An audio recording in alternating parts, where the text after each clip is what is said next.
to them, even if they are frustrated and frantic to feel better?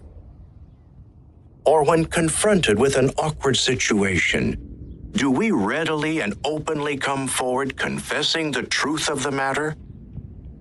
See if you can discern each of these lessons by following along with the reading of Mark 5:21 through 43.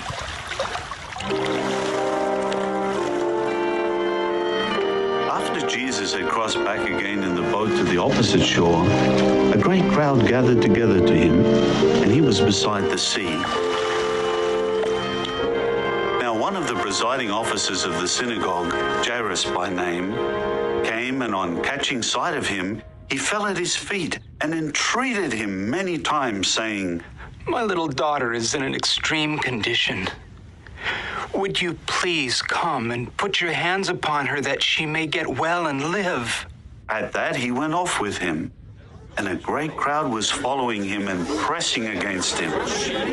Now there was a woman subject to a flow of blood 12 years, and she'd been put to many pains by many physicians, and had spent all her resources, and had not been benefited, but rather had got worse. When she heard the things about Jesus, she came behind in the crowd and touched his outer garment. For she kept saying, "If I touch just his outer garments, I shall get well. If I touch just his garment, I will be healed." And immediately her fountain of blood dried up, and she sensed in her body that she'd been healed of the grievous sickness. "I'm healed.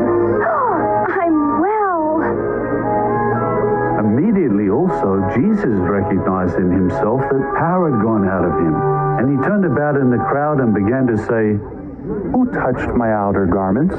But his disciples began to say to him, "You see the crowd pressing in upon you, and do you say, 'Who touched me?'"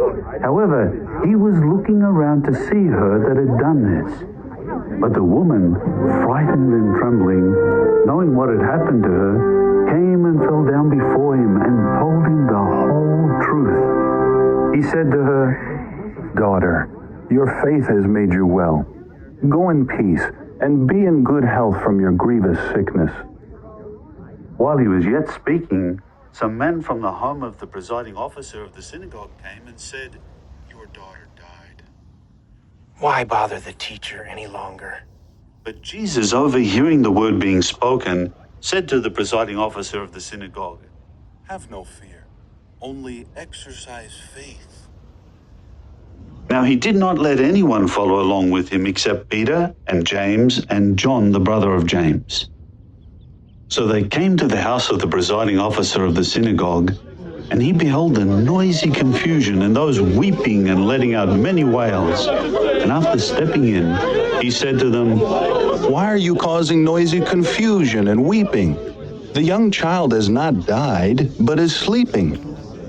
At this they began to laugh scornfully at him. Can you